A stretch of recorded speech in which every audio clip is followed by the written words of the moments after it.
ஒரு 1000 ரூபா ஒருத்தன்ட்ட கடை வாங்குறேன், அதை தொலைச்சிடுறேன். இன்னொருத்தன்ட்ட 500 ரூபா கடை வாங்குறேன், சரி, அதுல 300 ரூபாய்க்கு ஜாமான் வாங்குறேன்.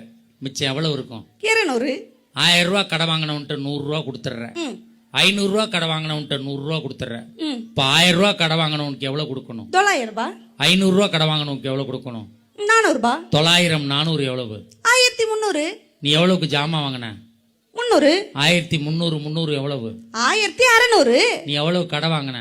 1500. இந்த 100 ரூபாய் எங்க இருந்து வந்துச்சுன்னு சொல்லு.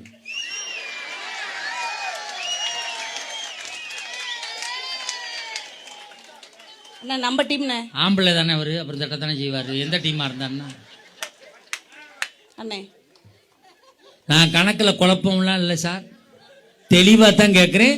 திருப்பி வேணாலும் கணக்க சொல்றேன். கணக்குல நான் குழப்பம் பண்ணவே இல்லை. எனக்கு சப்போர்ட்டா அக்காங்களா யாரையாவது? எந்த அக்கா வேணாலும் வந்து சொல்ல சொல்லு. அக்கா, இந்த மேடத்துக்கு கை தட்டினீங்கல்ல, யாரு வேணாலும் வந்து சொல்லுங்க.